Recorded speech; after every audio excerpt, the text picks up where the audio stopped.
안녕하세요. 오늘은 2025년 12월 5일 금요일 사도행전 25장 읽을 차례입니다. 먼저 한글 성경입니다.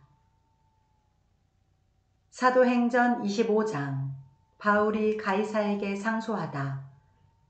베스도가 부임한 지 3일 후에 가이사랴에서 예루살렘으로 올라가니 대제사장들과 유대인 중 높은 사람들이 바울을 고소할세 베스도의 호의로 바울을 예루살렘으로 옮기기를 청하니 이는 길에 매복하였다가 그를 죽이고자 함이더라. 베스도가 대답하여 바울이 가이사랴에 구류된 것과 자기도 멀지 않아 떠나갈 것을 말하고 또 이르되 너희 중 유력한 자들은 나와 함께 내려가서 그 사람에게 만일 옳지 아니한 일이 있거든 고발하라 하니라. 베스도가 그들 가운데서 8일 혹은 10일을 지낸 후 가이사랴로 내려가서 이튿날 재판자리에 앉고 바울을 데려오라 명하니 그가 나오매 예루살렘에서 내려온 유대인들이 둘러서서 여러 가지 중대한 사건으로 고발하되 능히 증거를 대지 못한지라. 바울이 변명하여 이르되 유대인의 율법이나 성전이나 가이사에게나 내가 도무지 죄를 범하지 아니하였노라 하니 베스도가 유대인의 마음을 얻고자 하여 바울더러 묻되 얘가 예루살렘에 올라가서 이 사건에 대하여 내 앞에서 신문을 받으려느냐? 바울이 이르되 내가 가이사의 재판자리 앞에 섰으니 마땅히 거기서 신문을 받을 것이라. 당신도 잘 아시는 바와 같이 내가 유대인들에게 불의를 행한 일이 없나이다. 만일 내가 불의를 행하여 무슨 죽을 죄를 지었으면 죽기를 사양하지 아니할 것이나 만일 이 사람들이 나를 고발하는 것이 다 사실이 아니면 아무도 나를 그들에게 내줄 수 없나이다. 내가 가이사께 상소하노라. 한데 베스도가 배석자들과 상의하고 이르되 얘가 가이사에게 상소하였으니 가이사에게 갈 것이라 하니라. 수일 후에 아그리빠 왕과 버니게가 베스도에게 문안하러 가이사랴에 와서 여러 날을 있더니 베스도가 바울의 일로 왕에게 고하여 이르되 벨릭스가 한 사람을 구류하여 두었는데 내가 예루살렘에 있을 때 유대인의 대제사장들과 장로들이 그를 고소하여 정죄하기를 청하기에 내가 대답하되 무릇 피고가 원고들 앞에서 고소사건에 대하여 변명할 기회가 있기 전에 내주는 것은 로마 사람의 법이 아니라 하였노라. 그러므로 그들이 나와 함께 여기 오매 내가 지체하지 아니하고 이튿날 재판자리에 앉아 명하여 그 사람을 데려왔으나 원고들이 서서 내가 짐작하던 것 같은 악행의 혐의는 하나도 제시하지 아니하고 오직 자기들의 종교와 또는 예수라 하는 이가 죽은 것을 살아있다고 바울이 주장하는 그 일에 관한 문제로 고발하는 것뿐이라. 내가 이 일에 대하여 어떻게 심리하는지 몰라서 바울에게 묻되 예루살렘에 올라가서 이 일의 신문을 받으렸냐 한즉 바울은 황제의 판결을 받도록 자기를 지켜주기를 호소하므로 내가 그를 가이사에게 보내기까지 지켜두라 명하였노라 하니 아그리빠가 베스도에게 이르되 나도 이 사람의 말을 듣고자 하노라. 베스도가 이르되 내일 들으시리이다 하더라.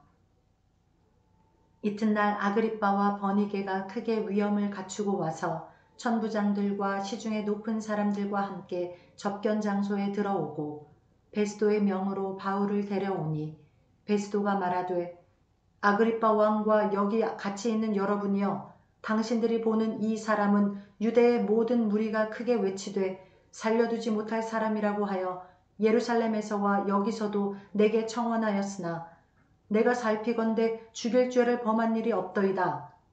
그러나 그가 황제에게 상소한 고로 보내기로 결정하였나이다. 그에 대하여 황제께 확실한 사실을 아뢰을 것이 없으므로 신문한 후 상소할 자료가 있을까 하여 당신들 앞, 특히 아그리빠 왕 당신 앞에 그를 내세웠나이다. 그 죄목도 밝히지 아니하고 죄수를 보내는 것이 무리한 일인 줄 아나이다. 하였더라. 아멘. 네, 이어서 영어 성경입니다. Acts chapter 25. The trial before Festus. 3 days after arriving in the province, Festus went up from Caesarea to Jerusalem, where the chief priests and Jewish leaders appeared before him and presented the charges against Paul. They urgently requested Festus, as a favor to them, to have Paul transferred to Jerusalem, for they were preparing an ambush to kill him along the way. Festus answered, "Paul is being held at Caesarea, and I myself am going there soon. Let some of your leaders come with me and press charges against the man there, if he has done anything wrong." After spending 8 or 10 days with them, he went down to Caesarea, and the next day he convened the court and ordered that Paul be brought before him. When Paul appeared, the Jews who had come down from Jerusalem stood around him, bringing many serious charges against him, which they could not prove. Then Paul made his defense. "I have done nothing wrong against the law of the Jews, or against the temple, or against Caesar." Festus, wishing to do the Jews a favor, said to Paul, "Are you willing to go up to Jerusalem and stand trial before me there on these charges?" Paul answered, "I am now standing before Caesar's court, where I ought to be tried. I have not done any wrong to the Jews, as you yourself know very well. If, however, I am guilty of doing anything deserving death, I do not refuse to die. But if the charges brought against me by these Jews are not true, no one has the right to hand me over to them. I appeal to Caesar." After Festus had conferred with his council, he declared, "You have appealed to Caesar. To Caesar you will go." A few days later, King Agrippa and Bernice arrived at Caesarea to pay their respects to Festus.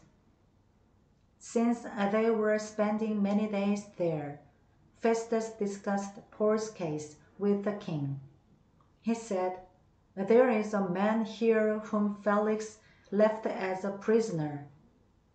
When I went to Jerusalem, the chief priests and the elders of the Jews brought charges against him and asked that he be condemned. I told them that it is not the Roman custom to hand over any man before he has faced his accusers and has had an opportunity to defend himself against their charges. When they came here with me, I did not delay the case, but convened the court the next day and ordered the man to be brought in. When his accusers got up to speak, they did not charge him with any of the crimes I had expected. Instead, they had some points of dispute with him about their own religion and about a dead man named Jesus who Paul claimed was alive. I was at a loss how to investigate such matters, so I asked if he would be willing to go to Jerusalem and stand trial there on these charges. When Paul made his appeal to be held over for the emperor's decision, I ordered him held until I could send him to Caesar. Then Agrippa said to Festus, "I would like to hear this man myself." He replied, "Tomorrow you will hear him." The next day, Agrippa and Bernice came with great pomp and entered the audience room with the high-ranking officers and the leading men of the city. At the command of Festus, Paul was brought in.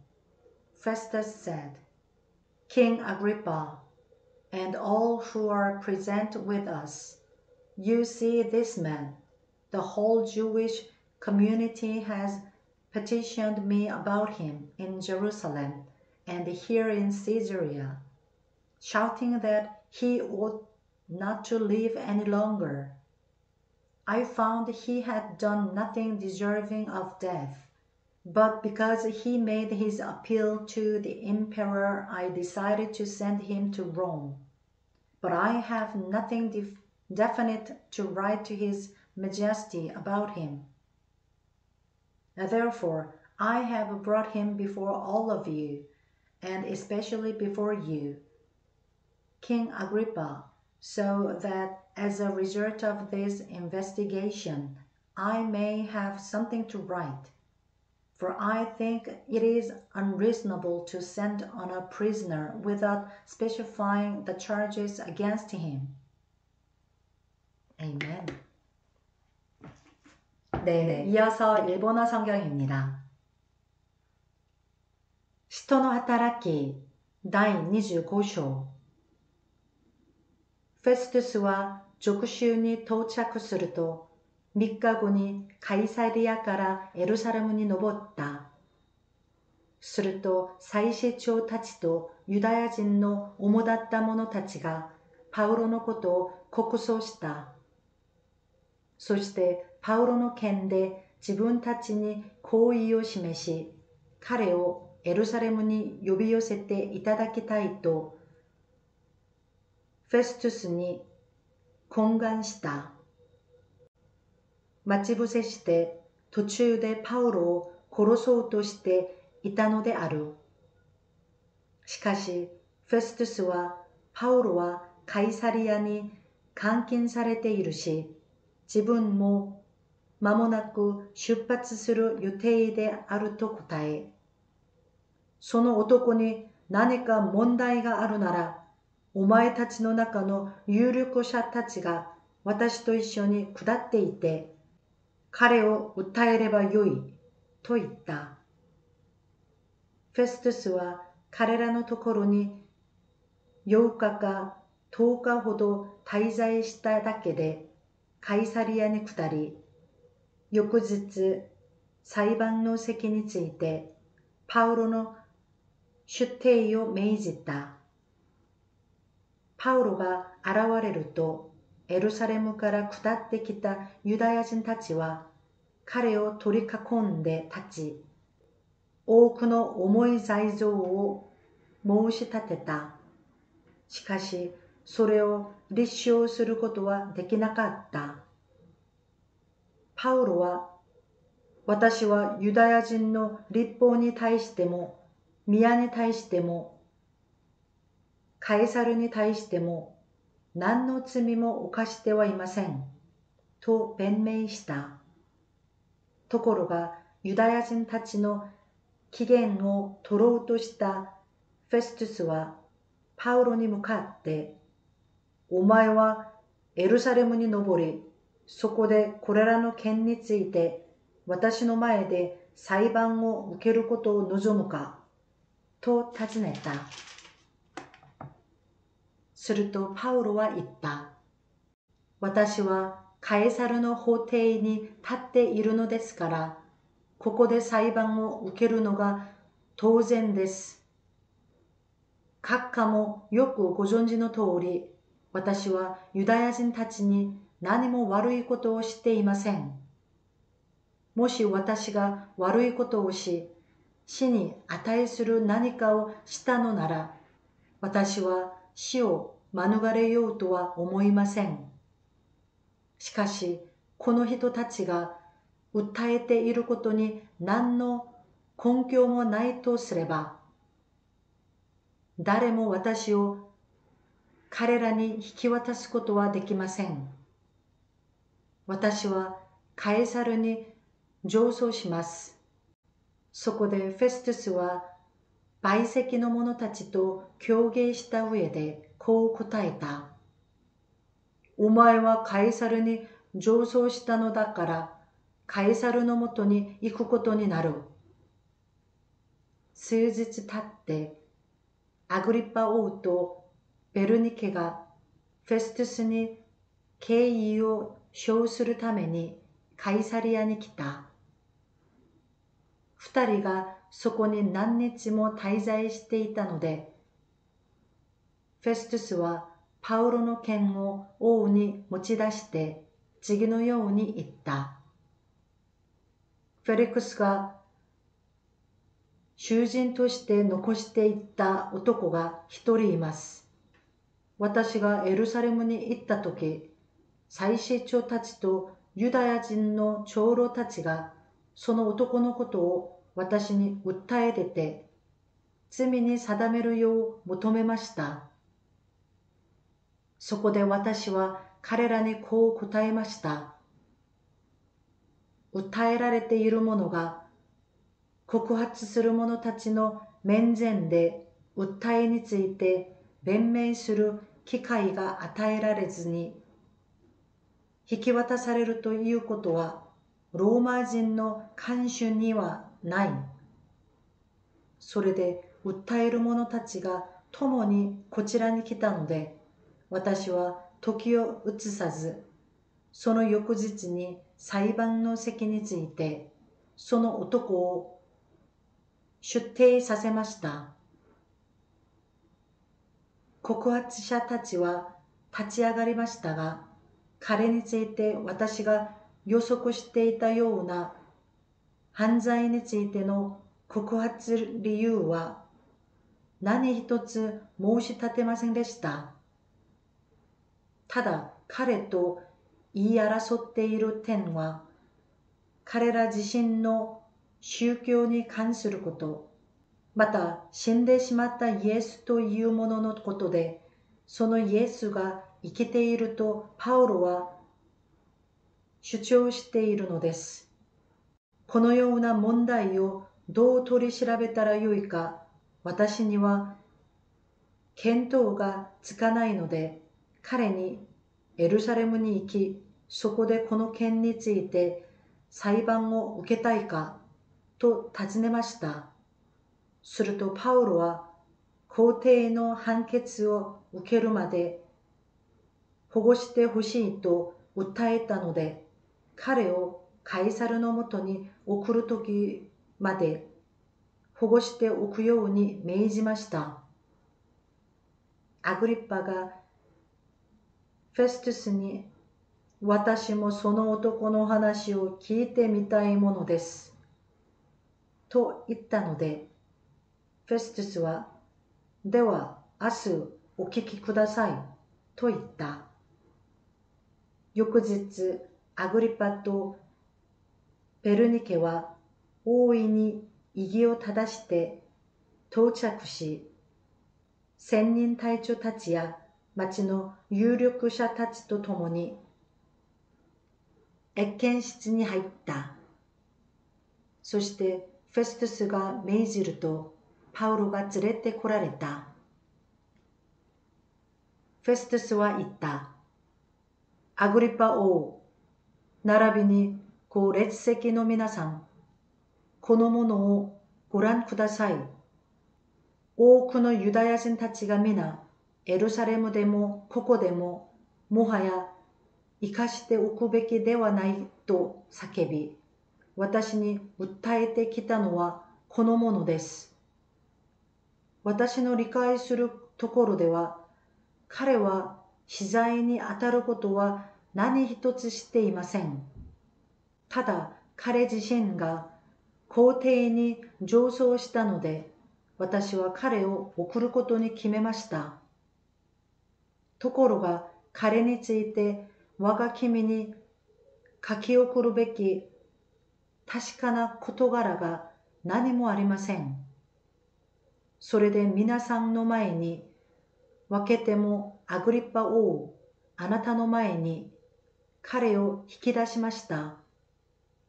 こうして取り調べることで何か私が書き送るべきことを得たいのです。囚人を送るのに訴える理由を示さないのは通りに合わないと思うのです. 아멘. 네, 감사합니다. 오늘도 함께 해주셔서 감사합니다. 네. 오늘의 이야기에서는 유대인들에게 고발당한 바울이 베스도 앞에 섰는데 그들이 마땅한 증거를 대지 못하자 바울이 이렇게 말합니다. 자신은 유대인의 율법이나 성전이나 가이사, 즉 로마 황제에게도 어떠한 죄를 범한 적이 없다.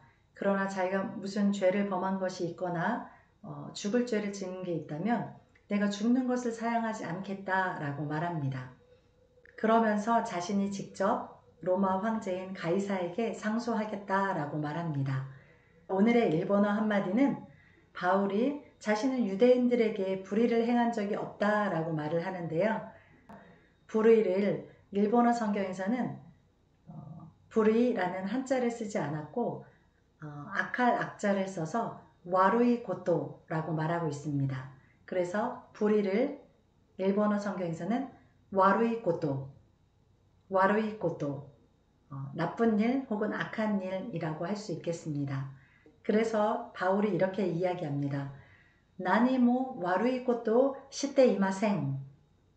어떤 것도 나쁜 일, 악한 일을 하지 않았다라고 말을 합니다. 바울이 자신은 어떤 것에도 악한 일을 행한 적이 없다라고 말한 것처럼 저와 여러분의 삶 속에서도 악한 일은 전혀 일어나지 않고 하지 않고 그 이상으로 선한 일을 더욱 도모하고 주변의 많은 사람들을 돕고 선한 영향력을 끼치는 저와 여러분의 삶이 되기를 간절히 소망하며 기도합니다. 네, 한국은 많이 추워졌다고 들었습니다. 네, 일본도 조금씩 기온이 떨어지고 있는데요. 네, 추운 가운데 건강 잘 챙기시고 따뜻하게 입으시면서 감기 조심하시고 오늘 하루도 평안한 하루 보내시길 바랍니다. 감사합니다.